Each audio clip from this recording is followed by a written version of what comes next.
The thunder cracked like gunfire across Chicago's skyline, sending Isabella Romano scrambling to secure the loose awning outside her bookstore. Rain lashed against the windows of Pages and Dreams, turning the quiet street of Little Italy into a river of chaos. She should have closed an hour ago, but Mrs. Chen needed that cookbook for her grandson's birthday, and old Mr. Benedetti was still browsing the mystery section like he did every Thursday evening. Lightning illuminated the narrow alley behind her store, casting twisted shadows that made her pulse quicken. 3 years of running this place alone had taught her to trust her instincts, and tonight something felt different. Wrong. The bell above her door chimed violently as someone stumbled inside, bringing a gust of wind and rain that scattered the carefully arranged bookmarks on her counter. Isabella spun around, her hand instinctively reaching for the baseball bat she kept beneath the register. The man who stood dripping in her doorway wasn't what she expected. Tall and broad-shouldered, he wore an expensive suit that was now soaked through, clinging to his frame. Dark hair fell across his forehead, and when he looked up, she found herself staring into eyes the color of steel in winter. But it wasn't his striking appearance that made her breath catch. It was the blood seeping through his white shirt, dark stains spreading across the fabric like spilled ink. "I'm sorry," he said, his voice rough with pain, but carrying an authority that seemed to fill the small space. "I just need—" His knees buckled. Isabella moved without thinking, dropping her defensive stance to catch his arm as he swayed. The moment her fingers touched his jacket, she felt the tremor running through his powerful frame. This wasn't just exhaustion.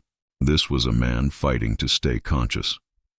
"Jesus, you're hurt," she breathed, her practical nature overriding her fear. "What happened to you?" His laugh was bitter, tinged with something that sounded like disbelief. "Wrong place, wrong time. Story of my life." "Can you make it to the back room?" Isabella asked, already guiding him through the maze of bookshelves toward the small office behind the counter. Her father's old leather chair still sat there, worn but sturdy. "I have a first aid kit." The stranger allowed her to help him, though she could feel the tension in his muscles as if accepting assistance was foreign to him. When they reached the chair, he sank into it with a barely suppressed groan, his hand pressed firmly against his ribs. "You should call the police," he said, watching her face carefully. Isabella paused, her hand halfway to the first aid kit on the shelf. Something in his tone suggested that calling the police would be the last thing he wanted. She studied his face, noting the sharp cut of his jawline, the way his eyes seemed to catalog every exit, every potential threat. This wasn't a man who trusted easily. "Should I?" she asked quietly. Their eyes met, and for a moment the only sound was the rain hammering against the windows and the soft tick of the antique clock on her desk. He was measuring her, she realized, deciding whether she could be trusted with whatever truth he carried. "No," he said finally. "Please." Isabella had always been too curious for her own good. It's what had gotten her father into trouble, that relentless need to dig deeper, to uncover what others preferred to keep buried. But looking at this wounded stranger, she found herself nodding. "Let me see how bad it is," she said, reaching for the kit. As she cleaned the wound, she learned he'd been grazed by something sharp, maybe a knife. The cut was deep enough to bleed profusely, but not life-threatening. Her hands moved with practiced efficiency. 3 years of caring for her teenage brother Marco had taught her basic first aid. "You're good at this," the man observed, wincing as she applied antiseptic. "Practice," Isabella replied simply. "I have a brother who thinks he's invincible." "How old?" 17. Old enough to make terrible decisions, young enough to think he knows everything. She glanced up at him.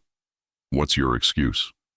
A smile ghosted across his lips, transforming his severe features. 32. Old enough to know better, stupid enough to do it anyway. As she bandaged his ribs, Isabella found herself stealing glances at his hands. Long fingers, but scarred knuckles that spoke of violence.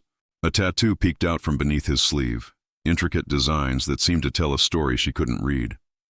Everything about him screamed danger, yet his voice when he'd asked her not to call the police had held a vulnerability that tugged at something deep in her chest. "There," she said, securing the bandage, That should hold until you can see a real doctor.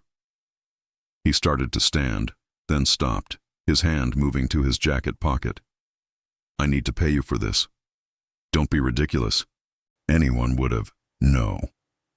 His voice carried a finality that brooked no argument. They wouldn't. He pulled out a roll of bills that made Isabella's eyes widen. Without counting, he peeled off several hundreds and placed them on her desk. Then, his fingers found something else in his pocket. A watch, silver and elegant, with an inscription she couldn't quite read in the dim light. Take this too, he said, setting it beside the money. As collateral.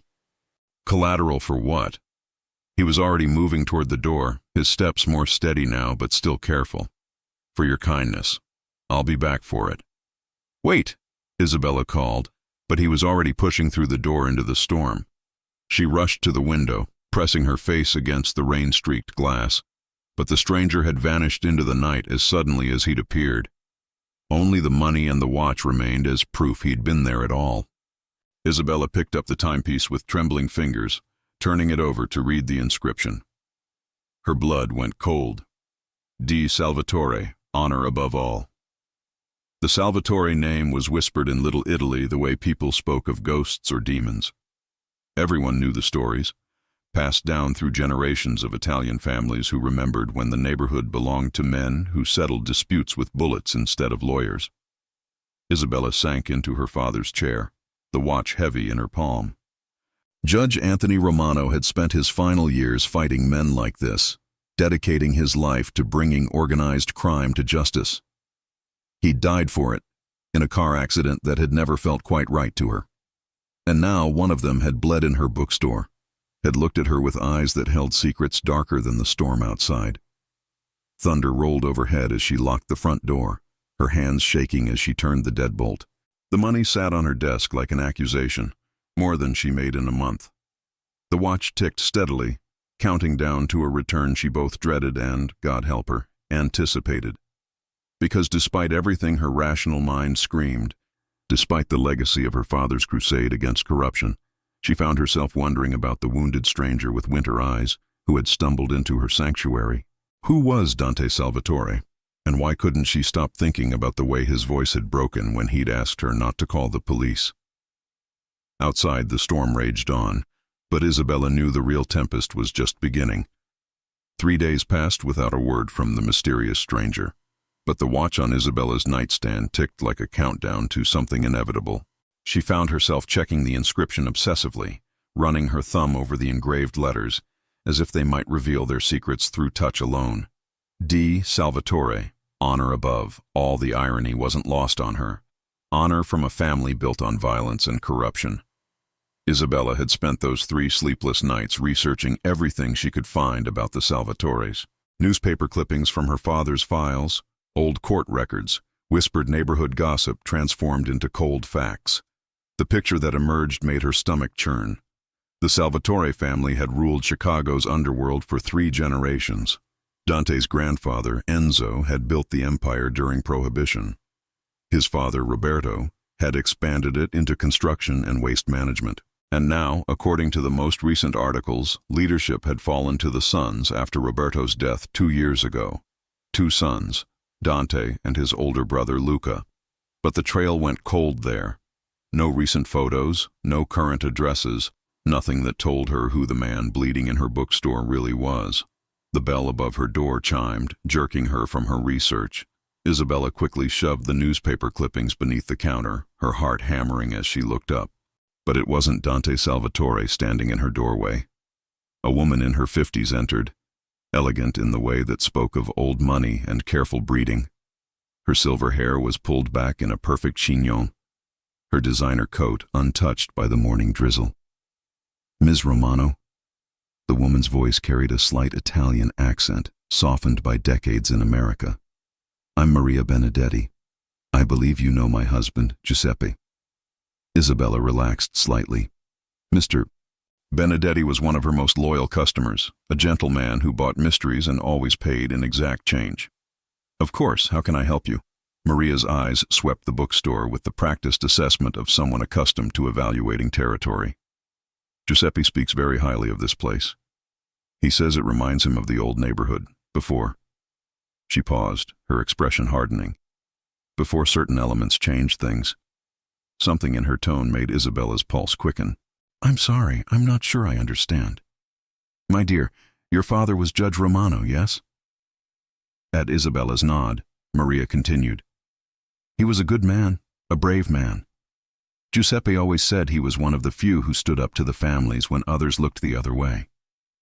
Isabella's throat tightened. My father believed in justice. Yes, he did. Maria stepped closer, lowering her voice. Which is why I must ask you to be careful, cara mia. There are whispers in the neighborhood. People have seen unusual visitors to your shop.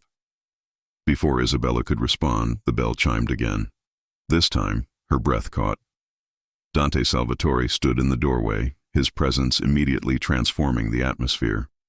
He wore a different suit today, charcoal gray, that fit his frame perfectly. The bandage was gone, though Isabella could see the careful way he held himself, protecting his still-healing ribs. His eyes found hers first, a flash of something warm and unguarded passing between them, before his gaze shifted to Maria. The change was instantaneous. His expression became a mask of polite indifference, but Isabella caught the subtle tension in his shoulders. Mrs. Benedetti, he said, inclining his head slightly. How is Giuseppe? Maria's face went pale. Mr. Salvatore, I was just leaving. She moved toward the door with dignified haste, but paused beside Isabella. Remember what I said, dear. Some visitors bring more than they take. The door closed behind her with a soft chime, leaving Isabella alone with the man whose watch had haunted her dreams. Friend of yours? Dante asked, though his tone suggested he already knew the answer. Customer's wife, Isabella replied, trying to keep her voice steady. She was warning me about you. His laugh was rueful. Smart woman, you should listen to her. Then why are you here? Dante moved deeper into the store, his fingers trailing along the spines of books as he walked. My watch, he said simply. I told you I'd be back for it. Isabella reached beneath the counter, her hand trembling slightly as she produced the timepiece. Here. But when she held it out, he didn't immediately take it. Instead, he stepped closer, close enough that she could smell his cologne, something expensive and subtle that made her think of winter nights and dangerous promises. You researched me, he said. Not a question, but a statement. Isabella's cheeks flushed. I research everyone who bleeds in my bookstore. And what did you find? She met his gaze directly, drawing on the courage her father had always praised her for. Enough to know I should be terrified of you. Are you? His voice was soft, almost hopeful. Terrified? The honest answer would have been yes, but not for the reasons he probably expected. She was terrified of the way her pulse jumped when he looked at her, terrified of how his smile seemed to chase away the shadows that had lived in her chest since her father's death. I should be, she whispered. Dante's hand covered hers as she held out the watch, his fingers warm against her skin. But you're not. Before she could answer, the sound of books crashing to the floor made them both spin around.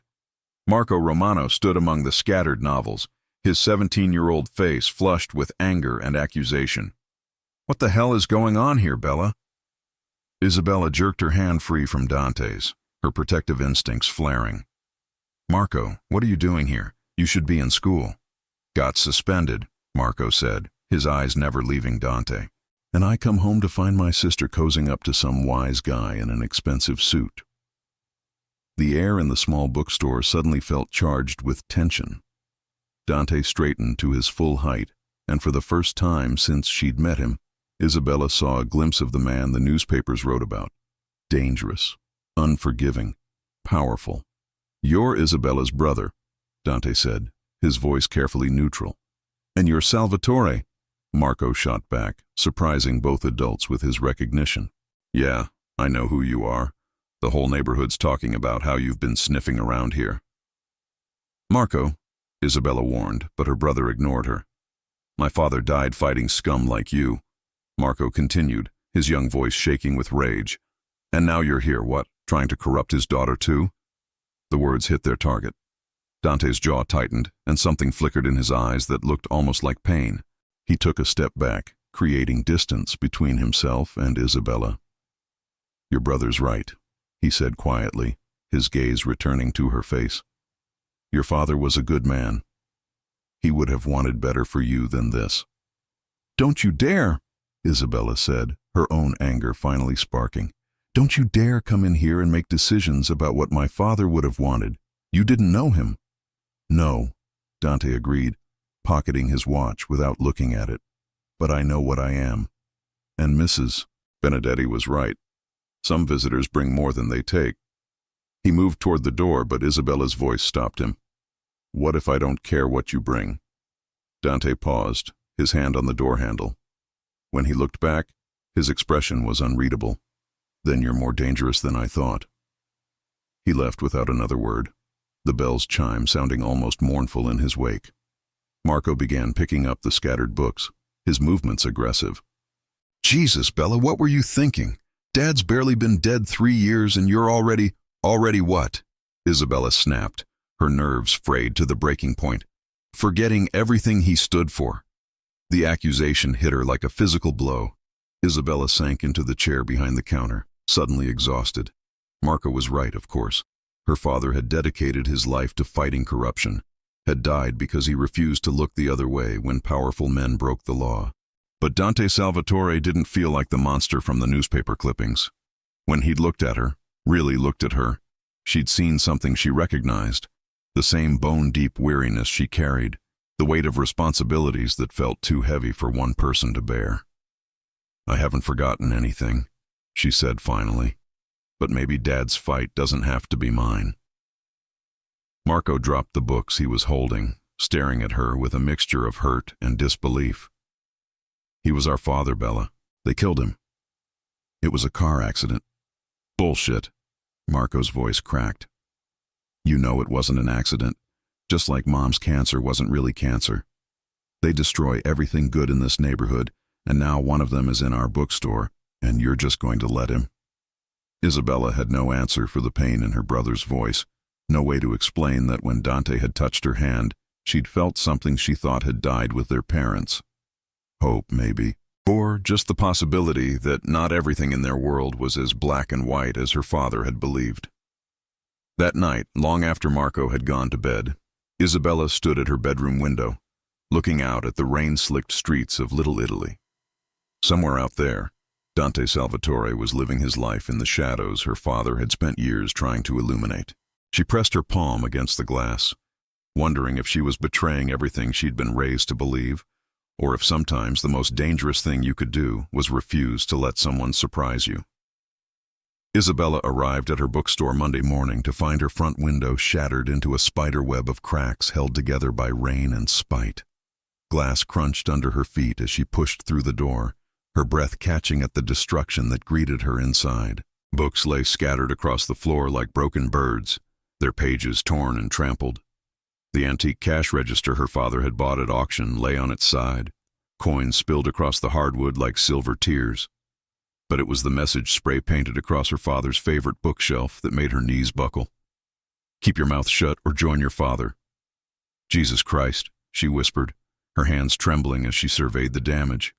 Whoever had done this had been thorough, methodical. They'd known exactly which books were first editions, which shelves held her most treasured stock. This wasn't random vandalism. This was a warning written in destruction and fear. Isabella's phone buzzed in her pocket, but she ignored it, sinking to her knees among the scattered pages.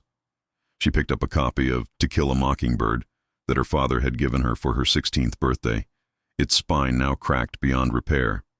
The door chime sounded behind her, but she didn't look up. "We're closed," she said, her voice hollow. "I can see that." Dante Salvatore's voice cut through her despair like a blade. Isabella's head snapped up to find him standing in the doorway, taking in the devastation with eyes that had gone Arctic cold. His expensive suit seemed out of place among the wreckage, but his expression belonged to a different world entirely. A world where people who destroyed bookstores faced consequences that didn't involve lawyers or insurance claims. "Who did this?"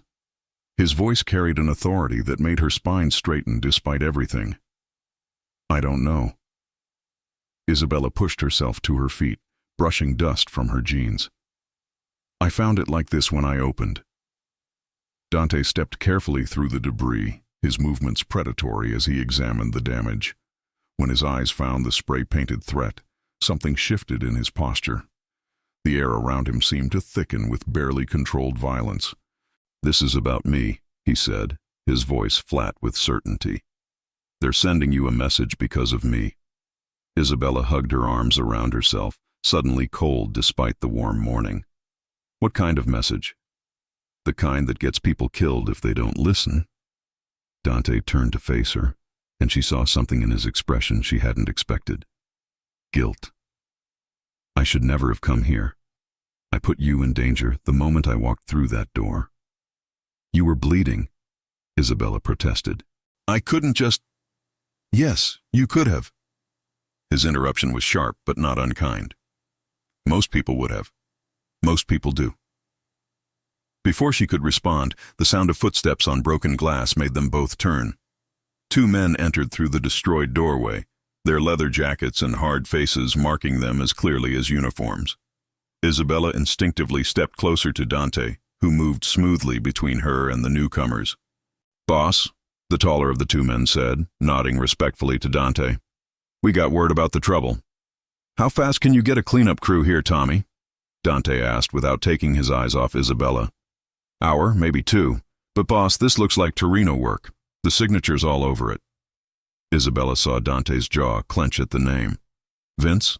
Who else?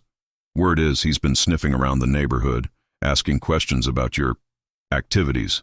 The weight of what she'd stumbled into began to settle on Isabella's shoulders like lead. These weren't just random criminals. They were part of something larger, more organized, more dangerous than she'd imagined. And somehow, by showing kindness to a wounded stranger, she'd made herself a target. I need to call my insurance company, she said, her voice sounding strange and distant to her own ears. No. Dante's response was immediate. Insurance companies ask questions. Questions lead to investigations. Investigations put more people at risk. Then how am I supposed to fix this? Isabella gestured helplessly at the destruction surrounding them. Dante exchanged a look with his men, some silent communication passing between them. The shorter one, who hadn't spoken yet, nodded and pulled out his phone, moving toward the back of the store. Leave that to me, Dante said. Tommy, I want you to put a detail on this place, round the clock. Nothing happens here without my knowing about it. You got it, boss. Isabella's temper finally sparked through her shock. Wait just a minute. You can't just take over my life because someone trashed my store. Dante's attention returned to her with laser focus. They didn't trash your store, Isabella. They sent you a death threat. There's a difference. The casual way he said it, as if death threats were as common as weather reports, made her stomach lurch. This is insane. 3 days ago, I was worried about paying rent and keeping Marco in school. Now I'm standing in the ruins of my father's dream, talking about death threats and protection details.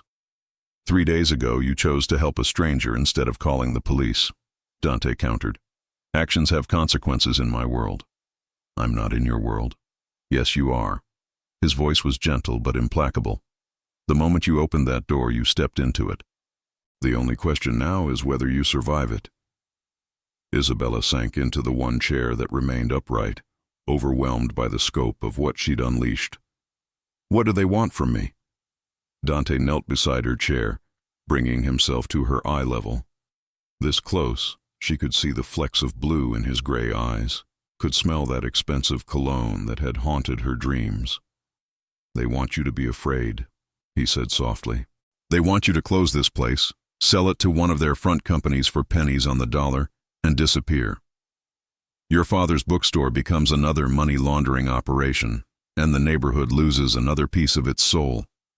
And if I refuse? His expression grew grim. Then they escalate until you don't have a choice. The phone in the back of the store stopped ringing. The shorter man returned, his expression troubled. Boss, we got a problem. Word is Torino's people grabbed the Romano kid from school about an hour ago. The world tilted sideways. Isabella shot to her feet, grabbing Dante's jacket with desperate hands. Marco? They took Marco? Where? Dante's voice cut like ice. Unknown. But there's been chatter about a meet tonight. Warehouse district. Isabella couldn't breathe. Her vision tunneled, and for a moment she thought she might faint. Marco, her baby brother, in the hands of men who destroyed bookstores and left death threats. Men who had probably killed their father. I have to call the police, she gasped. No. Dante caught her hands, his grip firm but gentle.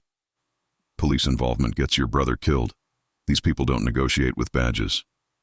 Then what do I do? Tears she'd been holding back since she'd walked into the destroyed store finally spilled over. He's all I have left. Dante's thumbs brushed away her tears with surprising tenderness. You let me handle it. Why? The question came out as a broken whisper. Why would you risk your men, your life, for us? Something shifted in Dante's expression, a crack in the armor he wore so effortlessly. Because 3 days ago, a woman with kind eyes and gentle hands saved my life without asking for anything in return. Because she looked at me and saw something worth saving. His voice dropped to barely above a whisper. And because Vincent Torino killed more than your father, Isabella. He killed my brother, too. The revelation hit her like lightning. Your brother? Luca, 2 years ago. He was trying to get out of the family business, wanted to go legitimate. Torino saw weakness and exploited it. Dante's voice carried an old pain, carefully controlled but never forgotten. Your father was building a case that would have put Vincent away for life. My brother was going to testify. Isabella's legs gave out. She would have fallen if Dante hadn't caught her, his arms strong and sure around her trembling frame. They killed them both to protect themselves, he continued, his breath warm against her hair. And now they're coming for you because they think I care about you. She pulled back to look at him, seeing past the dangerous reputation to the man underneath. Do you? Care about me? His answer was a long time coming, as if he were weighing the consequences of honesty against the safety of lies. More than I should, he said finally. More than is safe for either of us. Before Isabella could respond, Tommy cleared his throat. Boss, we need to move if we're going to get the kid back. Dante straightened, and Isabella watched as he transformed before her eyes. The gentleman who had wiped away her tears disappeared, replaced by the dangerous leader of a criminal empire. But this time, instead of terrifying her, it comforted her. Because that dangerous man was about to risk everything to save her brother. Isabella, his voice commanded her attention. I need you to trust me. Can you do that? Looking into his storm-gray eyes, thinking about Marco scared and alone somewhere in the city, Isabella made the choice that would change everything. Yes, she whispered. I trust you. The ride to Dante's compound passed in a blur of Chicago streets and Isabella's racing thoughts. She sat in the passenger seat of his black sedan, watching the familiar neighborhoods of her childhood give way to industrial warehouses and empty lots. Tommy drove while Dante made calls in rapid Italian, his voice carrying the authority of a man accustomed to being obeyed without question. How long do we have? Isabella asked during a brief lull in his conversations. Until midnight, Dante replied, checking his watch. Torino wants to make this theatrical. He's old school that way. Isabella's stomach twisted. And if we can't get to him by then? Dante's silence was answer enough. The compound sat behind high walls topped with razor wire, but as they passed through the gates, Isabella was surprised by what lay beyond. Instead of the fortress she'd expected, she found herself looking at a restored mansion from the 1920s, its limestone facade and manicured gardens speaking of old money and established power. Your home? She asked. My prison, Dante corrected, his voice carrying a bitterness that caught her off guard. My grandfather built this place to show the neighborhood that the Salvatoris had arrived. My father expanded it to prove we belonged. Now it's mine, and all I can think about is how many good men died to pay for the marble in the foyer. He led her through rooms that belonged in a museum, Persian rugs worth more than her annual income, oil paintings that probably had provenance papers, furniture that screamed understated elegance. But Isabella noticed the details that spoke to the building's true purpose. Bulletproof windows, reinforced doors, security cameras disguised as decorative elements. They ended up in what Dante called his office, though it looked more like a library. Floor-to-ceiling bookshelves lined the walls, filled with leather-bound volumes that showed the wear of actual reading. Isabella couldn't help herself. She moved toward the shelves, her fingers trailing along familiar spines. "You read Dickens?" she observed, pulling out a well-thumbed copy of Great Expectations. "My brother's influence," Dante said, moving to a wall safe hidden behind a false bookshelf. "Luca believed that if we were going to inherit a criminal empire, we should at least be educated criminals." Isabella opened the book, finding margin notes in two different handwritings. One neat and careful, the other bold and sprawling. "Which notes are yours?" "The messy ones." Dante's smile was sad as he worked the safe's combination. "Luca always said I had the handwriting of a barbarian." "What did he think of your career choice?" Dante's hand stilled on the safe dial. "He hated it. Hated what our father had built. Hated what it turned people into. He spent the last 5 years of his life trying to convince me we could go legitimate, that we could use our money and connections to build something clean. But you didn't believe him. I wanted to." He pulled a thick manila folder from the safe, setting it on his desk with reverent care. "But men like Vincent Torino don't let people just walk away. They see weakness in mercy, opportunity, and honor." Isabella approached the desk, drawn by the careful way Dante handled the folder. "What is that?" "Your father's life work," he said simply. "Everything he compiled about the Torino organization. Bank records, witness statements, surveillance photos. Luca stole it from the evidence room after your father's death, before it could disappear forever." Her breath caught. "You've had this for 3 years?" "Luca had it. When he died, it came to me." Dante opened the folder, revealing neat handwriting she recognized as her father's judicial script. "I've been trying to figure out what to do with it ever since."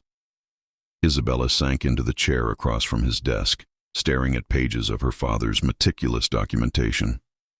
Bank transfers, shell companies, property deeds, all the financial threads that connected legitimate businesses to blood money. "Why didn't you use it?" she whispered. "You could have destroyed Torino years ago." "Because using it would have meant admitting my brother was working with the FBI. It would have meant painting a target on everyone who helped him." Dante's voice was heavy with old pain. "I chose protecting the living over honoring the dead." Isabella turned a page and found herself staring at surveillance photos of men she recognized from neighborhood gatherings, church functions, community meetings. Respectable faces hiding criminal hearts. "My God," she breathed. "He documented everything. Your father was thorough, probably too thorough for his own good." Dante closed the folder gently. "Torino found out about the investigation 3 days before your father's car went off the road." The words hit her like physical blows. "You're saying he was murdered." "I'm saying your father was too good a driver to lose control on a clear night on a straight road." Dante's eyes met hers. "And the brake lines don't cut themselves." Isabella's world tilted. She'd suspected, had wondered during the long nights after the funeral, but hearing it confirmed by someone who'd lived in that shadow world made it real in a way that gut instinct never could. The official investigation? Buried. Key evidence lost. Witnesses developed sudden memory problems. Dante's voice carried the weariness of someone who'd seen too much corruption to be surprised by it anymore. "Your father died because he believed the system could be fixed from within. My brother died because he believed it could be fixed by good men working together." Isabella wiped tears she didn't realize had started falling. "And you? What do you believe?" Before Dante could answer, Tommy burst through the office doors without knocking. "Boss, we got movement.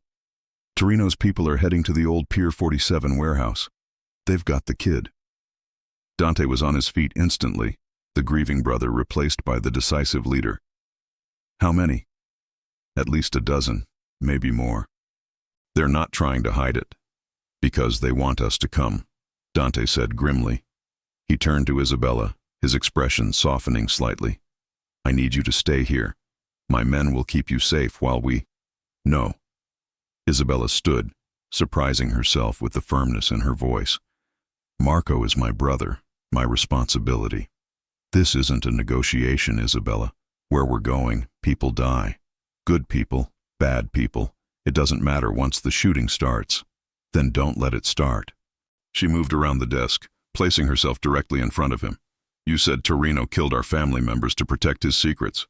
What if we didn't give him secrets to protect? Dante frowned. What are you talking about? Isabella picked up her father's folder, holding it like a weapon. What if we made everything public?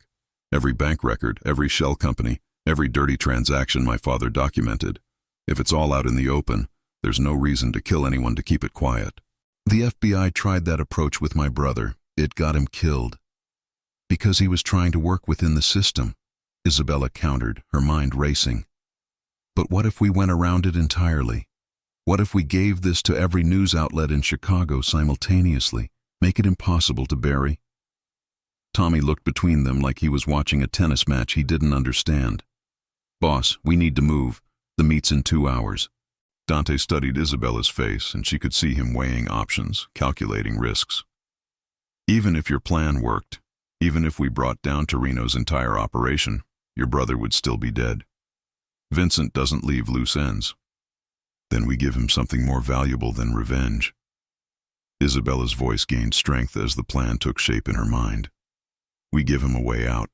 Witness protection, new identity, a chance to disappear before the story breaks. You're talking about negotiating with a man who's already decided to kill your brother. I'm talking about offering him something he wants more than Marco's death. Isabella looked directly into Dante's storm-gray eyes. Freedom. And the only thing standing between Vincent Torino and a federal prison cell is this folder. Dante was quiet for a long moment, and Isabella could almost see him running scenarios, weighing probabilities. Finally, he nodded to Tommy. Get me a meeting. Tell Torino I want to discuss terms. Boss, this is crazy. We should just hit them hard and fast, get the kid out. And lose how many men in the process? Dante's voice carried the weight of command. Sometimes the smart play isn't the obvious one. As Tommy left to make arrangements, Dante turned back to Isabella. If this goes wrong, if Torino decides to kill us both instead of dealing, I want you to know something. What? 3 days ago, when I stumbled into your bookstore, I was ready to die. I'd been running my father's empire for 2 years, and every day I felt a little more of my soul disappear. Then you looked at me with those kind eyes and saw something worth saving. His hand cupped her cheek with infinite gentleness. You gave me a reason to want to live again. Isabella's breath caught at the raw honesty in his voice. Dante, I know we've only known each other for days. I know this is insane. But somewhere between that first cup of coffee and this moment, I fell in love with you. Isabella Romano. Before she could respond, he kissed her. Not the desperate, passionate kiss she might have expected, but something softer, more profound. A kiss that tasted like promises and possibility, like hope in the face of impossible odds. When they broke apart, Isabella rested her forehead against his. Let's go get my brother back. The warehouse district at night resembled a graveyard of Chicago's industrial past. Broken windows stared down from abandoned buildings like hollow eyes, and the air carried the smell of rust, diesel, and something else. Fear. Isabella sat in the passenger seat of Dante's sedan, her father's folder clutched against her chest like armor. Second thoughts? Dante asked, his voice carefully neutral as they approached Pier 47. Every single one, Isabella admitted. But Marco doesn't have the luxury of my doubts. The warehouse loomed ahead, a concrete monolith against the dark sky. Floodlights illuminated the loading dock where several black SUVs sat like predatory animals. Men in expensive suits moved in and out of the shadows, their casual postures belying the weapons Isabella was certain they carried. Remember, Dante said, parking 50 yards from the entrance. Let me do the talking. Vincent Torino has been playing this game since before you were born. He'll try to rattle you, to make you emotional. Don't let him. Isabella nodded, though her hands trembled as she smoothed down her jacket. She'd changed into her most professional outfit, a navy blazer her father had bought her for law school interviews she'd never attended. Somehow, wearing it made her feel closer to the man who'd raised her to believe in justice over vengeance.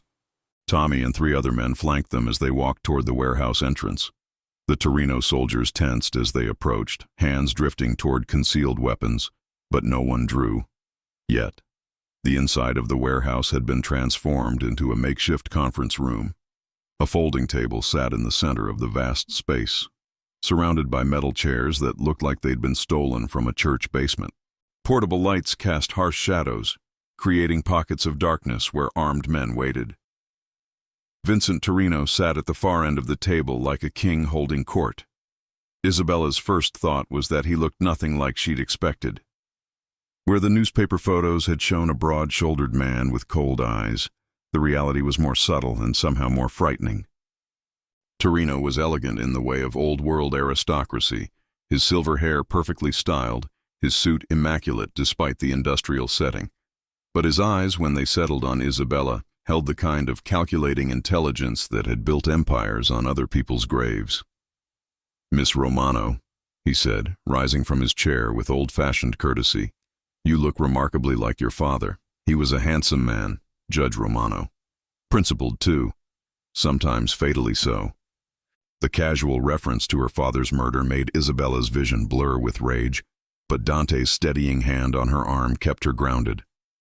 "Mr. Torino," Dante said, his voice carrying the formal respect due an elder in their twisted world. "Thank you for agreeing to meet." "Curiosity, mostly," Torino replied, settling back into his chair. "When Dante Salvatore asks for a sit-down instead of declaring war, a man pays attention, though I confess, I'm surprised you brought the girl." "The girl has a name," Isabella said, finding her voice despite the fear clawing at her throat. "And she has something you want." Torino's smile was all teeth and no warmth.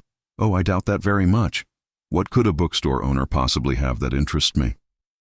Isabella set her father's folder on the table between them. 3 years of your life, bank records, shell companies, witness statements, surveillance photos. Everything my father compiled before you had him killed. The temperature in the warehouse seemed to drop 10 degrees. Torino's smile faded, replaced by something infinitely more dangerous.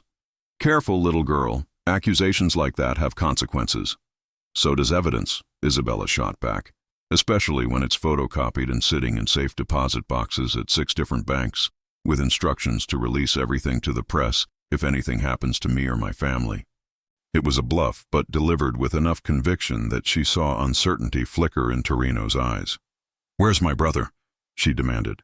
Torino gestured lazily toward the shadows. 2 men emerged, dragging Marco between them. Isabella's heart clenched at the sight of her little brother, his face bruised, his school uniform torn and dirty. But his eyes, when they met hers, burned with the same fierce Romano pride that had gotten their father killed. "Marco," she whispered. "I'm okay, Bella," he said, though his voice shook slightly. "Don't give these bastards anything." One of Torino's men backhanded Marco casually, the sound echoing through the warehouse. Isabella started forward, but Dante caught her arm, holding her back with iron strength. "Now then," Torino said, as if nothing had happened, "let's discuss terms. You give me that folder and any copies, and I let you all walk out of here. Simple business transaction." "A counteroffer," Dante said, his voice deadly calm. "You let the boy go, and we don't flood every newspaper and television station in Chicago with enough evidence to put you away for 3 lifetimes. Torino laughed, the sound echoing off the concrete walls. "You think I'm afraid of newspapers? I've been buying journalists longer than you've been breathing, Salvatore." "Times change," Isabella said, pulling out her phone. "These days information travels faster than money. 1 button, and this entire folder uploads to a dozen different news outlets simultaneously. Cloud storage is a wonderful thing." Another bluff, but Torino's expression tightened slightly. "Even if that were true," he said carefully, "dead women don't press buttons." The threat hung in the air like smoke. Isabella felt the weight of armed men in the shadows, knew that she and Dante were outnumbered at least 3-1, but she also saw something else in Torino's posture. The careful calculation of a man who'd survived decades in a world where 1 mistake meant death. "Kill us, and the story runs anyway," she said. "I've got a dead man's switch set up. If I don't check in every 6 hours, everything goes public automatically." "Clever," Torino admitted, "but you're forgetting something important." "What's that?" His smile returned, cold as winter. "I don't need to kill you to destroy you. Your little brother there, for instance. Terrible things happen to pretty boys in prison, and I have friends in every correctional facility in Illinois." Isabella's blood turned to ice. "He hasn't done anything. Drugs are so easy to plant. A few kilos of heroin in his school locker, an anonymous tip to the police. He'd be looking at 20 to life as an adult. Such a waste." "You sick bastard," Marco spat, earning another blow that split his lip. Isabella felt her carefully constructed plan crumbling. Torino had found her weakness, the one threat she couldn't counter with evidence or publicity. He could destroy Marco's life without laying a finger on him, could twist the legal system her father had served into a weapon against her family. That's when Dante spoke, his voice carrying an authority that seemed to fill the entire warehouse. "Vincent," he said, and the casual use of the older man's first name made several Torino soldiers shift nervously. "You're making a mistake." "Am I?" "You're thinking like it's still 1995, like you can still control information the way you used to."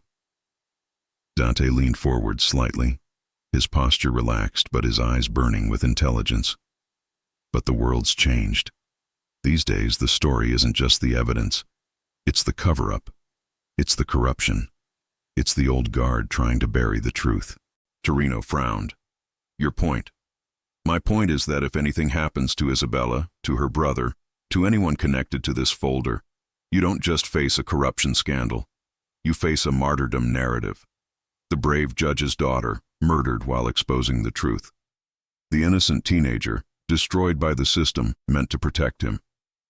Dante's smile was sharp as broken glass. "That's not news, Vincent. That's legend. That's the kind of story that brings down governments."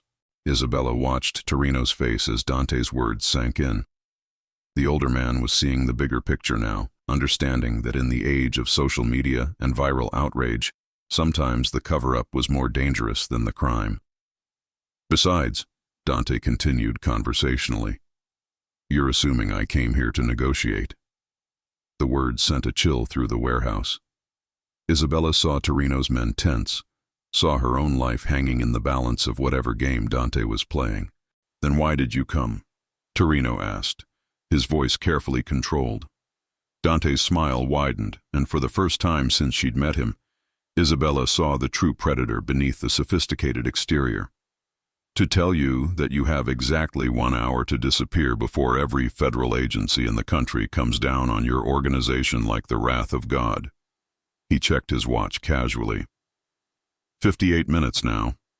Torino went very still. "What did you do?" "What I should have done 2 years ago." Dante's voice carried the weight of absolute conviction. "I made a deal with the FBI. Full immunity for my organization in exchange for everything we know about yours. Bank records, property holdings, personnel files, operational details, everything." The warehouse erupted in chaos. Torino's men drew weapons, Dante's crew responded in kind, and suddenly Isabella found herself in the center of a Mexican standoff with enough firepower to level a city block. But it was Marco who broke the tension, his young voice cutting through the chaos with Romano determination. "Tick-tock, you bastards. How much of that hour do you want to waste pointing guns at each other?" The standoff lasted exactly 17 seconds before Vincent Torino made his choice. With a sharp gesture, he signaled his men to lower their weapons. The sound of safeties clicking back on echoed through the warehouse like a collective exhale. "Clever," Torino said, his voice carrying grudging respect. "Very clever, Salvatore. Using the girl as bait while you arranged your own immunity deal. I underestimated you." "Most people do," Dante replied calmly. "It's how I've survived this long." Isabella felt a mixture of relief and betrayal washing over her.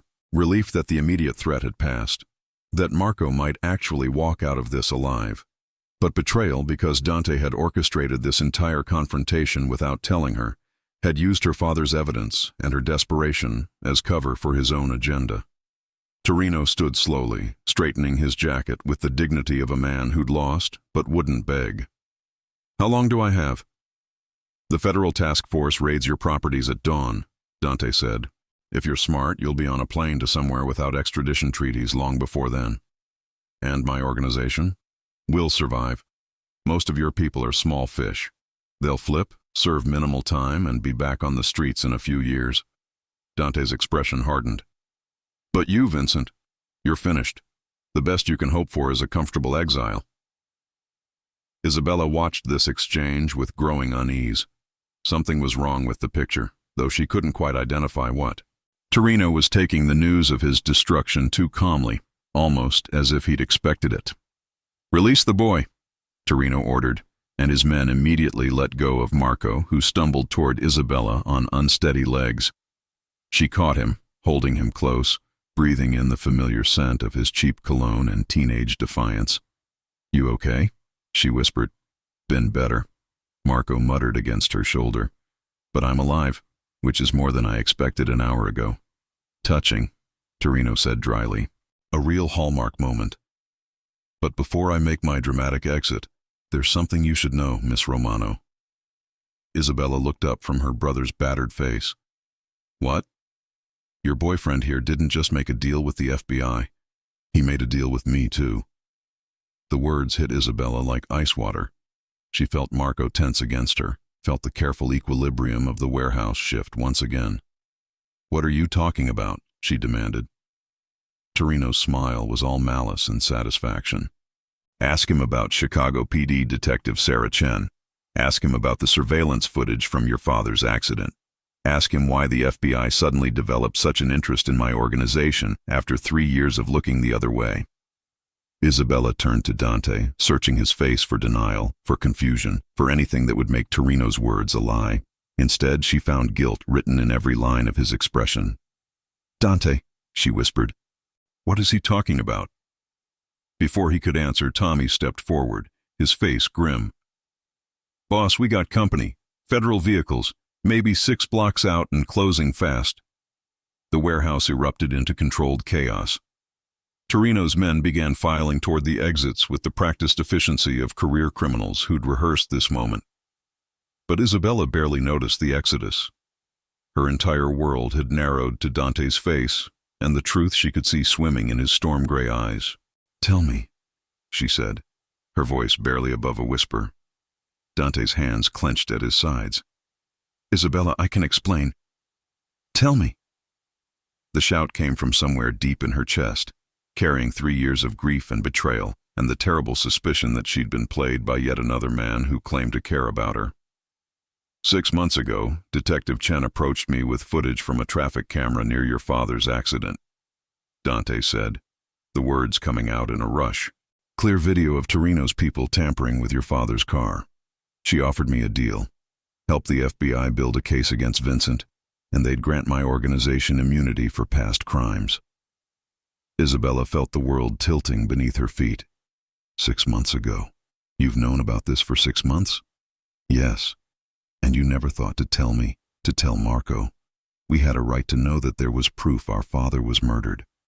I was protecting you, Dante said desperately. If Torino had known you were connected to the investigation. So instead, you decided to play God with our lives? Isabella's voice cracked with rage and hurt. You let me fall for you. Let me trust you.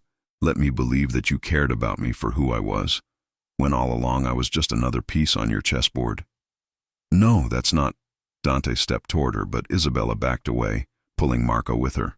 Don't, she said, her voice sharp as broken glass. Don't you dare tell me what it wasn't. You used me. You used my father's memory, my love for my brother, my feelings for you. You used all of it to get what you wanted.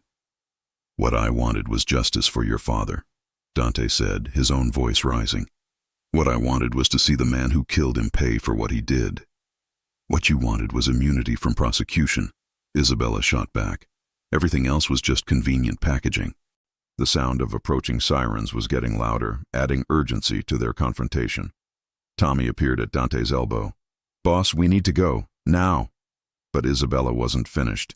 3 years of suppressed anger and grief were pouring out of her, like poison from a wound. Did you even mean it? She asked, her voice breaking. When you said you loved me? Or was that just part of the act? For a moment, Dante's carefully controlled facade cracked completely. She saw pain in his eyes, real and raw and devastating. "I meant every word," he said quietly. "Isabella, you have to believe me. Everything I felt for you, everything we shared, it was real. The investigation was separate from—" "Nothing was separate," she screamed. "Don't you see that?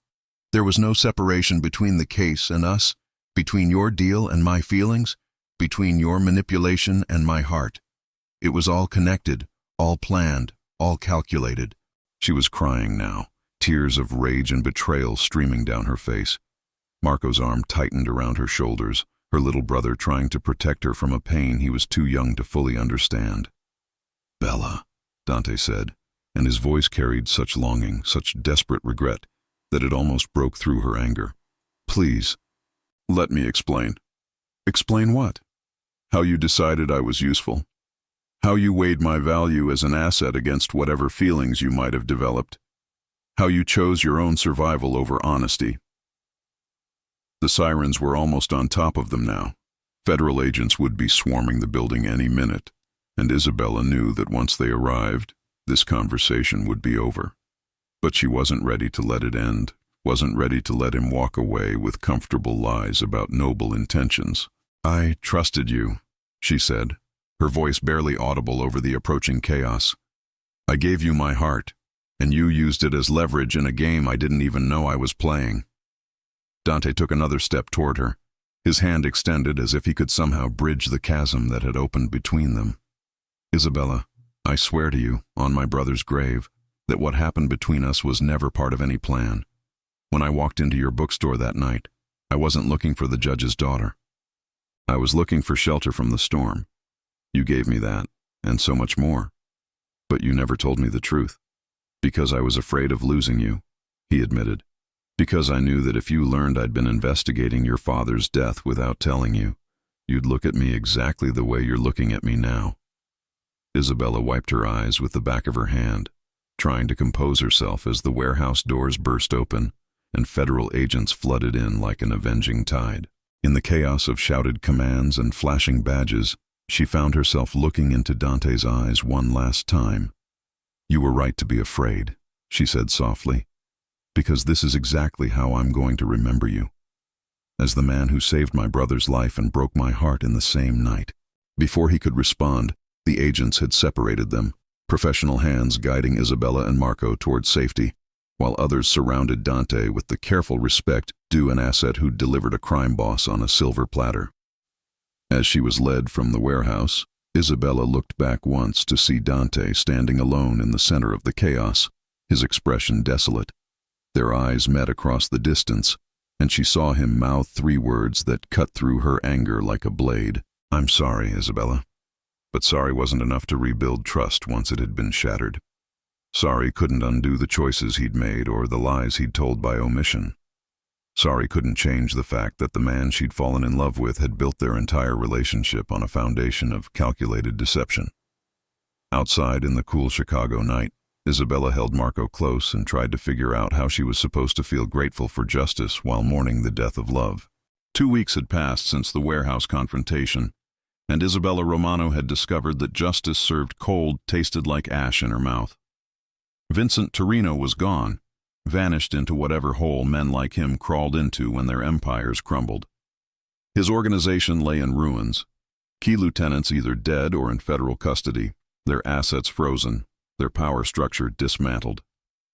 The newspapers called it the biggest organized crime takedown in Chicago history. Detective Sarah Chen had been promoted to captain. The FBI task force had earned commendations, and Isabella sat in her rebuilt bookstore surrounded by new shelves and fresh paint that couldn't quite mask the smell of betrayal that seemed to cling to everything. "You're brooding again," Sophie Martinez said, setting a cup of coffee on the counter where Isabella sat staring at the morning paper. Sophie had become a regular fixture in the weeks since the raid, a friend from the neighborhood who'd appointed herself Isabella's unofficial therapist and chief distraction provider. "I'm processing," Isabella corrected, though she knew Sophie was right. The article spread before her detailed the final arrests in the Torino case. complete with photos of federal agents hauling away boxes of evidence from various properties around the city. Honey, there's processing and then there's self-torture. Which one involves reading the same paragraph 5 times while your coffee gets cold? Isabella closed the paper with more force than necessary. Fine, I'm brooding. Are you happy? Ecstatic, Sophie said dryly. Now tell me what's really eating at you. Because if this is still about Mr. Tall, dark, and criminally handsome, we need to have a serious talk about your priorities. Before Isabella could respond, Marco burst through the front door, his school backpack hitting the floor with a thud that rattled the nearest bookshelf. His face carried the flush of teenage excitement mixed with barely controlled anxiety. Bella, we need to talk, he said, glancing meaningfully at Sophie. I can take a hint, Sophie said, gathering her purse. But Isabella, what I said about priorities, think about it. After Sophie left, Marco locked the door and flipped the closed sign, despite the fact that they'd only been open for an hour. What's wrong? Isabella asked, her protective instincts immediately on high alert. Nothing's wrong. That's the problem. Marco pulled out his phone, showing her a news alert. Look at this. Isabella read the headline, her blood slowly turning to ice water. Federal task force disbanded following Torino investigation completion. Keep reading, Marco urged. She scrolled down, her dread growing with each paragraph. The task force that had brought down Torino's organization was being dissolved, its members reassigned to other cases.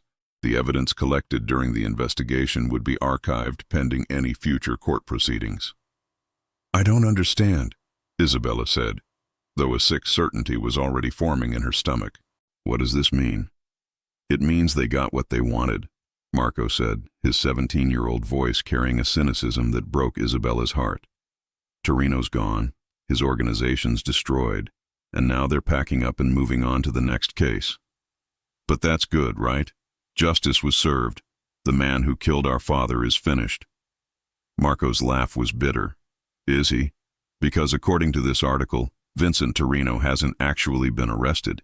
He's just disappeared. No charges filed, no extradition requests, no manhunt. He's gone, and apparently, that's good enough for the FBI. Isabella felt the walls of her carefully rebuilt world starting to crack. What are you saying? I'm saying we were played, Bella. All of us. The FBI wanted Torino's organization destroyed, but they never intended to actually prosecute him. Why risk a trial that might expose their own methods, their deals with people like Dante? Much cleaner to just let him disappear into exile. The phone slipped from Isabella's nerveless fingers, clattering on the counter. She thought about Dante's words in the warehouse, his claim that he'd made a deal with the FBI for justice. But Marco was right. This wasn't justice. This was just political convenience wrapped in the language of law enforcement. There's more, Marco said quietly. I've been doing some research of my own. Marco. No, listen to me. Torino didn't just disappear. He transferred most of his liquid assets to offshore accounts 3 days before the raid. Almost like he knew it was coming. Isabella's knees went weak. She gripped the counter for support as the implications crashed over her. You're saying he was warned? I'm saying a lot of people knew that raid was coming, and Vincent Torino was apparently one of them. Marco's young face was hard with adult understanding. The question is, who told him? Before Isabella could process this latest revelation, the bell above the door chimed. She looked up to see Detective Sarah Chen entering the bookstore, her expression carefully neutral. Ms. Romano, Chen said, her voice carrying the professional courtesy of a cop delivering bad news. I hope you don't mind the intrusion. I wanted to speak with you about the case. Which case would that be, Detective? Isabella asked, proud that her voice remained steady. The one where you got Vincent Torino exile instead of a prison cell? Chen's expression flickered, a flash of something that might have been guilt. I understand you're disappointed with the outcome. Disappointed. Isabella's composure finally cracked. My father was murdered, Detective. Murdered by a man who's now sipping drinks on some beach instead of rotting in federal prison. So no, disappointed doesn't begin to cover what I'm feeling. Vincent Torino's organization has been completely dismantled, Chen said, her tone becoming defensive. His network is destroyed, his associates are in custody, his ability to hurt anyone else is finished. But he's free. He's neutralized. Sometimes that's the best we can hope for in cases like this. Marco stepped forward, his young face blazing with Romano righteousness. Cases like what? Cases where the victim was a judge who actually believed in the law. Cases where doing the right thing is less convenient than making deals with criminals. Chen's jaw tightened. Mr. Romano, I understand your anger. No, you don't, Marco shot back. Because if you did, Vincent Torino would be in a cell right now, not living in exile on blood money. Isabella watched this exchange with growing unease. There was something in Chen's posture, something in the way she avoided direct eye contact, that suggested Marco's suspicions weren't paranoid teenage fantasies. Detective, Isabella said quietly, who made the decision to let Torino disappear instead of pursuing extradition? That decision came from above my pay grade. Whose pay grade? Chen was quiet for a long moment, her internal struggle visible in the tension around her eyes. Finally, she seemed to reach some kind of resolution. Ms. Romano, I want you to understand something. The investigation into your father's death was real. The evidence we collected was solid. Vincent Torino absolutely ordered that assassination. But prosecuting him would have required revealing sources and methods that certain people consider classified. It would have exposed ongoing operations, compromised assets, possibly gotten people killed. Isabella felt sick. So my father's murder was buried to protect other operations? Your father's murder was avenged, Chen corrected. Torino lost everything. His empire, his power, his ability to hurt anyone else. That has to count for something. It would count for more if he was behind bars. Chen nodded slowly. Yes, it would. After the detective left, Isabella and Marco sat in silence among the books and fresh paint, processing the scope of what they'd learned. Their father's killer was free, protected by the same system Judge Romano had served faithfully for 20 years. The FBI had used their grief and Dante's guilt to destroy a criminal organization, then quietly swept the uncomfortable details under classified rugs. What do we do now? Marco asked finally. Isabella looked around the bookstore that had cost her so much to rebuild, thought about the life she'd been trying to construct from the ashes of her family's destruction. She thought about Dante, wherever he was, and wondered if he'd known how this would end when he made his deal with the federal devil. Now? She said, her voice carrying a new edge of determination. Now we stop letting other people make decisions about our family's justice. She pulled out her phone and dialed a number she'd memorized but never called. Who are you calling? Marco asked. The phone rang once, twice, 3 times. Then a familiar voice answered, rough with surprise and what might have been hope. Isabella? Dante, she said, her heart hammering against her ribs. We need to talk. They met in Grant Park at midnight, far from the eyes of federal agents and neighborhood gossips. Isabella sat on a bench overlooking the lake, watching the city lights dance on the dark water while she waited for the man who'd broken her heart and saved her brother's life in the same night. Dante appeared from the shadows like a ghost materializing from her memories. He looked different, thinner, more careworn, as if the weight of his choices had finally begun to crush him. When their eyes met, Isabella felt an unwelcome flutter of the old attraction, quickly suppressed by the armor of anger she'd built around her heart. You came, he said, settling onto the far end of the bench, careful to maintain distance between them. Don't mistake this for forgiveness, Isabella replied, her voice steady despite the chaos in her chest. I called you because I need answers, and you're the only person who might have them. Dante nodded, accepting her terms. What do you want to know? Did you know? The question came out sharper than she'd intended. When you made your deal with the FBI, did you know they had no intention of actually prosecuting Torino? His silence stretched long enough to be an answer in itself. Jesus Christ, Isabella breathed. You knew. I suspected, Dante corrected, his voice hollow. The terms of the immunity deal were too generous. Too comprehensive. The FBI doesn't give away that much unless they're protecting something bigger than just an informant. And you didn't think to mention this when you were declaring your love for me? Dante flinched as if she'd slapped him. What was I supposed to say, Isabella? That I'd made a deal with devils to get devils, and your father's killer might walk free anyway? How do you tell someone that the system they believe in is just as corrupt as the criminals it's supposed to fight? You tell them the truth! Isabella's voice cracked with suppressed fury. You give them the choice to decide for themselves instead of playing God with their emotions. And if I'd told you the truth? If I'd said that bringing down Torino's organization might be the best justice we could get, would you have helped? Would you have let me get close enough to matter to you? Isabella wanted to say yes, wanted to claim that she would have chosen him regardless. But sitting here in the cold Chicago night, staring at the man who'd manipulated her heart with surgical precision, she couldn't summon that particular lie. That wasn't your choice to make, she said finally. No, Dante agreed quietly. It wasn't, and I've paid for it every day since. They sat in silence, two broken people trying to navigate the wreckage of trust and desire. Finally, Isabella found the strength to ask the question that had brought her here. Who warned him, Dante? Who told Torino the raid was coming? Dante's expression darkened. You know about that? Marco figured it out. Asset transfers 3 days before the raid. All the liquid cash moved offshore. Someone with access to classified information tipped him off.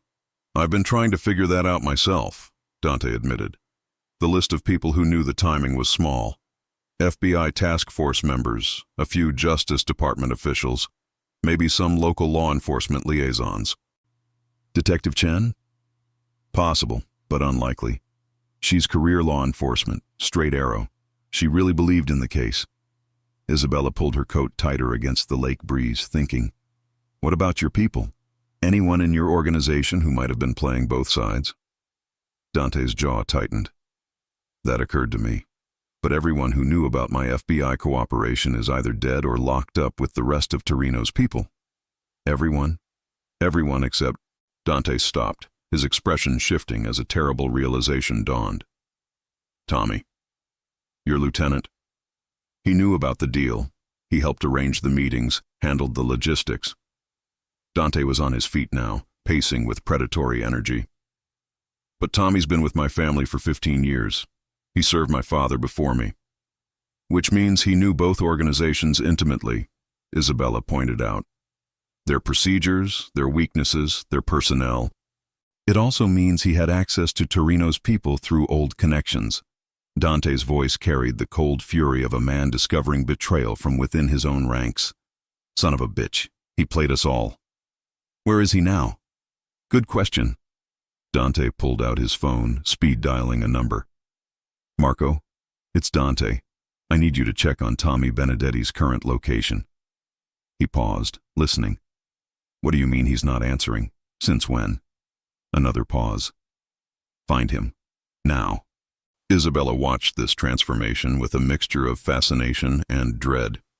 The gentleman who'd confessed his love in her bookstore was gone, replaced by the dangerous leader of a criminal organization.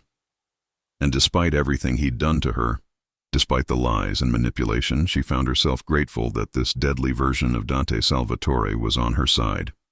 Tommy's gone, Dante said, ending the call. Hasn't been seen since yesterday. His apartment's cleaned out, his car's missing, even his bank accounts have been emptied. So he warned Torino and then ran. Looks like it. Dante's expression was granite hard in the moonlight. Which means Vincent Torino is sitting somewhere safe with a fortune in stolen money and detailed knowledge of every federal operation that brought down his organization. Isabella felt sick. He could rebuild, start over somewhere else. Worse than that, Dante said grimly. He's got enough information to expose every informant, every asset, every federal operation that was connected to the task force. People are going to die because of Tommy's betrayal. The scope of the disaster was staggering. Isabella thought about Detective Chen, about the FBI agents who'd risked their careers to build the case, about all the people whose lives were now in jeopardy because one man had chosen money over loyalty. There has to be something we can do, she said. Dante looked at her with something that might have been hope. We? Isabella met his gaze directly. Vincent Torino killed my father and got away with it because the system failed. Tommy Benedetti helped him escape justice and endangered innocent lives in the process. Yes, we. This isn't about forgiveness, Dante. This is about finishing what we started. Isabella, if we go after them, there's no federal backup, no immunity deals, no safety net. We'd be on our own against people who've already proven they're willing to kill anyone who gets in their way. Then we better not get in their way, Isabella said, surprised by the steel in her own voice. We better get ahead of them. Dante studied her face in the pale light, and she saw the exact moment when he recognized something in her expression that reminded him of her father. The same unflinching determination that had gotten Judge Romano killed was now burning in his daughter's eyes. What did you have in mind? He asked quietly. Isabella pulled out her phone, scrolling through her contacts until she found the number she was looking for. Detective Chen said prosecuting Torino would require revealing sources and methods that were classified. But what if those sources and methods were revealed anyway? What if someone leaked the information that would force the Justice Department to act? You're talking about whistleblowing on a massive scale. I'm talking about transparency, Isabella corrected. About forcing the system to live up to its own standards instead of hiding behind national security classifications. She hit dial, listening to the phone ring while Dante watched her with a mixture of admiration and terror. Isabella? Detective Chen's voice was groggy with sleep and confusion. It's almost 1 in the morning. What's wrong? Detective, I need you to listen very carefully, Isabella said, her voice carrying her father's judicial authority. Vincent Torino was warned about the federal raid. Someone with access to classified information helped him escape. And unless we act fast, a lot of good people are going to die to cover up that betrayal. There was a long pause. Then Chen's voice, suddenly sharp and professional. Where are you? Grant Park, with Dante Salvatore. Another pause, longer this time. Stay exactly where you are. I'm on my way. After Isabella ended the call, Dante shook his head in amazement. You realize what you just did? You just declared war on everyone who benefited from letting Torino escape. Isabella looked out over the dark lake, thinking about her father's belief in justice, about the bookstore that had been destroyed and rebuilt, about the choice between safety and truth that had defined her entire family. Good, she said simply. It's about time someone did. Detective Sarah Chen arrived at Grant Park with backup that made Isabella's heart race. 4 unmarked cars, a tactical van, and enough federal agents to siege a small country. As they surrounded the bench where she and Dante waited, Isabella realized she'd miscalculated the scope of what she was unleashing. Ms. Romano, Chen said, approaching with her weapon holstered but her hand resting on the grip. Mr. Salvatore, thank you for calling this in. Are we under arrest? Isabella asked, noting how the agents had positioned themselves to cut off any escape routes. That depends, Chen replied, her expression unreadable in the park's dim lighting. On whether you're willing to help us fix the mess that Tommy Benedetti created. Dante straightened, his posture shifting to the dangerous alertness Isabella had come to recognize. What kind of help? The kind that gets Vincent Torino back on American soil so he can face trial for Judge Romano's murder, Chen said, and the kind that stops him from selling federal intelligence to every terrorist organization with a checkbook. The words hit Isabella like ice water. What are you talking about? Chen gestured to one of the agents, who approached carrying a tablet computer. The screen showed a fuzzy surveillance photo of Vincent Torino sitting at what appeared to be a cafe table, across from 2 men in expensive suits. This was taken yesterday in Monaco, Chen explained. Our sources identify the men with Torino as representatives from a Syrian arms trafficking ring. The preliminary intelligence suggests he's auctioning off everything he knows about federal operations. Isabella felt sick. How much does he know? Enough to get dozens of undercover agents killed, Chen said grimly. Enough to compromise operations across 3 continents. Enough to set back organized crime investigations by a decade. So arrest him, Dante said flatly. Monaco has extradition treaties. Monaco also has very specific requirements about evidence and probable cause, Chen replied. Requirements that we can't meet without revealing sources and methods that would compromise other operations. It's a catch-22. Isabella began to understand the scope of what Chen was asking. You need him to come back voluntarily, or we need him to commit a crime on American soil that would justify extraordinary measures. Chen's expression was carefully neutral, but her meaning was clear. You want to set a trap, Dante said. We want to give him a reason to return, something valuable enough to risk coming back for. Chen looked directly at Isabella. Something like unfinished business. The implication hung in the air like smoke. Isabella felt Dante tense beside her, his protective instincts warring with practical necessities. You want to use me as bait? Isabella said, her voice steadier than she felt. We want to offer Mr. Torino something he can't resist, Chen corrected. The chance to eliminate the one person who could still testify about his involvement in Judge Romano's murder. That's insane, Dante said, his voice carrying lethal calm. You're talking about putting Isabella directly in the path of a man who's already killed her father and tried to kill her brother. We're talking about giving her the chance to finish what her father started, Chen countered. To bring Vincent Torino to justice not as a victim, but as the architect of his downfall.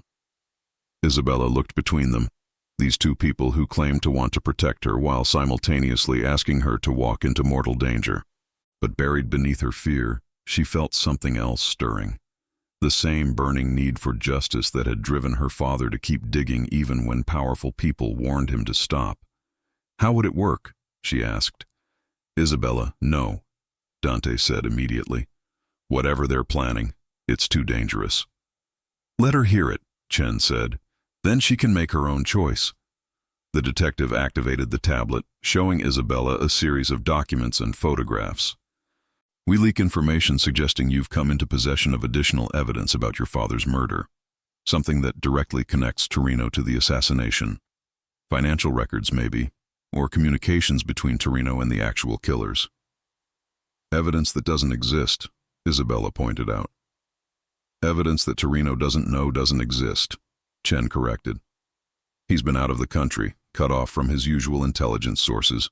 If we plant the story correctly, make it look like you're preparing to testify in a sealed federal proceeding, he'll have no choice but to eliminate you before the trial.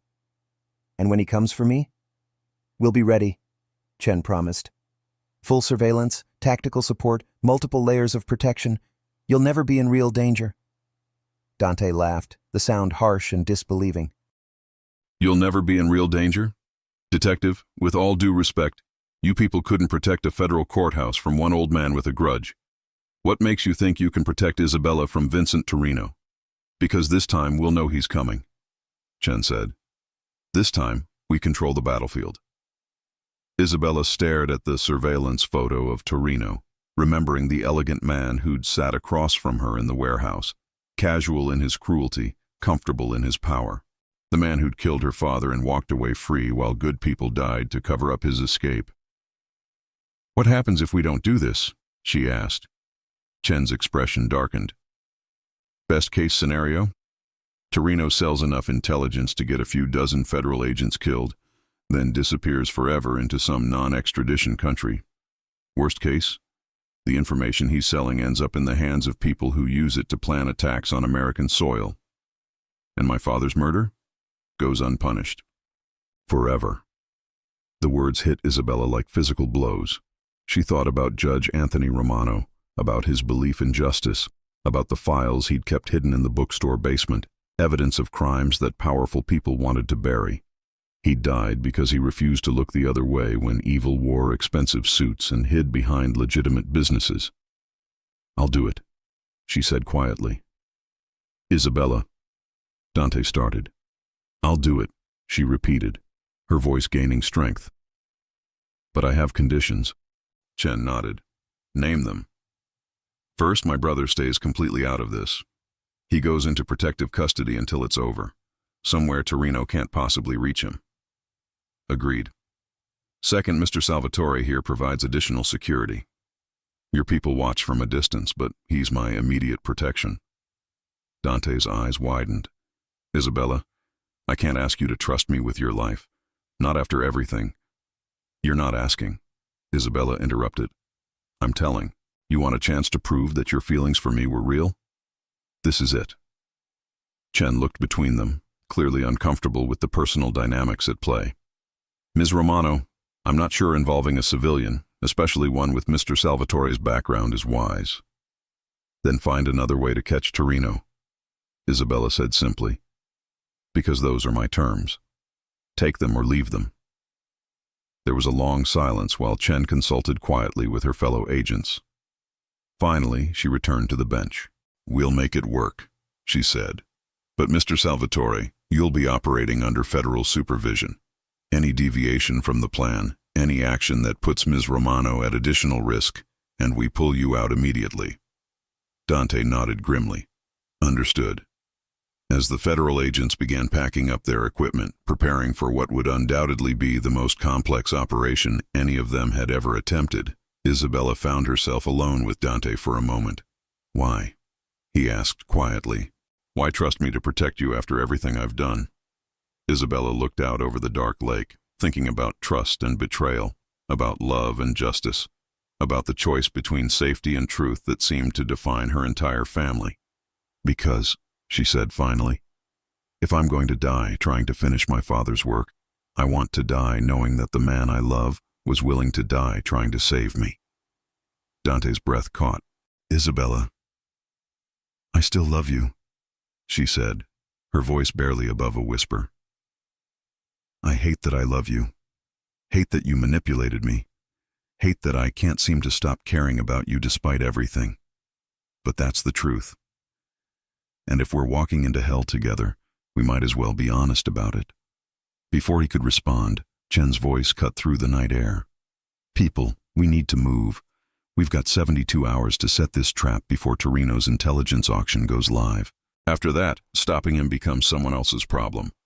As they walked back toward the cars, Isabella felt Dante's hand brush against hers, not holding, not claiming, just touching. A reminder that whatever happened in the next 3 days, she wouldn't face it alone, even if it killed them both.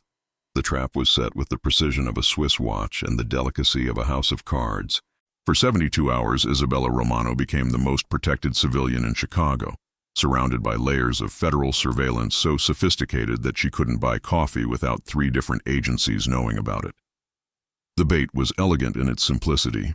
Leaked documents suggesting Isabella had discovered her father's hidden safe deposit box, containing financial records that directly linked Vincent Torino to Judge Romano's assassination. The story spread through underground channels like wildfire, carefully crafted to reach Torino's remaining contacts while appearing authentic enough to demand his personal attention. Isabella waited in her bookstore, surrounded by the familiar smell of paper and ink, trying to read the same page of To Kill a Mockingbird for the 100th time. Dante sat across from her, cleaning a pistol with the methodical care of a man who understood that details saved lives. Neither of them spoke much. There wasn't much left to say. On the 3rd night, Vincent Torino came for her. He didn't arrive with an army or a dramatic entrance. Instead, he walked through the front door at closing time like any other customer, his silver hair perfectly styled, his expensive suit immaculate despite the October chill. Only the gun in his hand distinguished him from the dozens of book browsers who'd visited that day. Ms. Romano, he said pleasantly, as if they were meeting for tea instead of murder. You've been causing me considerable inconvenience. Isabella set down her book with hands that trembled only slightly. Mr. Torino, I was wondering when you'd show up. Were you? He glanced around the rebuilt bookstore, taking note of the security cameras, the reinforced windows, the carefully positioned mirrors that eliminated blind spots. How thorough. Your federal friends have been busy. Where are they? Dante asked quietly, not moving from his chair but somehow radiating dangerous potential energy. Indisposed, Torino replied casually. Amazing how a few well-placed explosions can redirect law enforcement attention. By the time they realize the warehouse fires were diversions, this conversation will be long over. Isabella's blood chilled. The federal agents watching from outside, the tactical teams positioned around the building, the entire carefully orchestrated protection network. All of it had been anticipated and neutralized by a man who'd survived decades in a world where paranoia was a survival skill. "Tommy told you about the surveillance plan," Dante said, pieces falling into place. "Tommy told me about a great many things before I killed him," Torino confirmed, "including Mr. Salvatore's touching devotion to playing the hero for a woman who will never forgive him. The casual mention of murder, delivered in the same tone as a weather report, made Isabella's stomach lurch. But beneath the fear, she felt something else stirring. The same cold determination that had driven her father to keep investigating even when powerful people warned him to stop. "You killed him because he knew too much," she said. "I killed him because he served his purpose," Torino corrected. "Just as you're about to serve yours, my dear. Your death will send a very clear message to anyone else who thinks they can interfere with my business." "What business?" Isabella asked, standing slowly. "Your organization is destroyed, your assets frozen, your people dead or in prison. What exactly are you protecting anymore?" Torino's smile was all predator. "Knowledge, Ms. Romano. Information. The kind of intelligence that governments will pay millions to acquire and billions to suppress. Your father's investigation was just the beginning. Thanks to Tommy's access to federal operations, I now possess enough classified information to topple administrations. And you're planning to sell it to the highest bidder. I'm planning to retire in luxury, yes. But first, I need to eliminate the loose ends that might complicate those plans." His gun shifted slightly, centering on Isabella's chest. "You and your boyfriend here represent unacceptable risks to my future prosperity." Dante moved then, a blur of controlled violence that spoke to years of surviving in a world where hesitation meant death, but Torino had been expecting it. The older man pivoted with surprising grace, his weapon tracking Dante's motion. The gunshot was impossibly loud in the confined space of the bookstore. Isabella screamed as Dante stumbled, blood spreading across his white shirt, his own weapon clattering across the floor. He collapsed against a bookshelf, his breath coming in ragged gasps, but his eyes never left hers. "Touching," Torino observed, "but ultimately futile." Isabella knelt beside Dante, pressing her hands against the spreading stain on his shirt. The wound was high on his chest, close to his shoulder, but bleeding heavily. His face was pale, but his eyes remained focused, alert. "I'm sorry," he whispered, his voice barely audible. "I promised to protect you." "You did protect me," Isabella replied, tears streaming down her face. "You've been protecting me since the day we met." "How romantic," Torino said dryly. "But I'm afraid this story doesn't have a happy ending." He raised his gun again, and Isabella closed her eyes, thinking about her father, about Marco safe in federal custody, about the love she'd found and lost and found again in the span of a few impossible weeks. The gunshot came, but not from Torino's weapon. Isabella opened her eyes to see Detective Sarah Chen standing in the bookstore's rear entrance, her service weapon smoking, her face grim with professional satisfaction. Torino lay crumpled on the floor, his expensive suit now stained with his own blood, his eyes staring sightlessly at the ceiling. "Federal agents don't abandon their assets," Chen said, lowering her weapon. "We just get creative about our positioning." Isabella looked up at the detective with a mixture of relief and confusion. "But the explosions, the diversions, were anticipated," Chen confirmed. "Vincent Torino was predictable in his paranoia. He assumed we'd position our people where he could see them, so he created distractions to draw them away.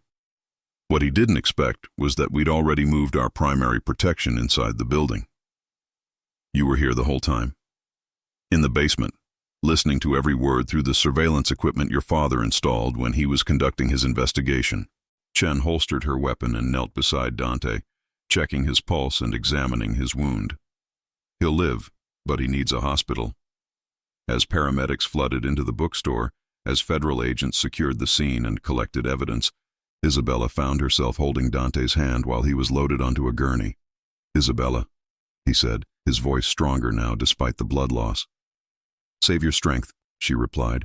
"No, I need to say this." His grip on her hand tightened. "I love you, not as part of some plan, not as a way to use you.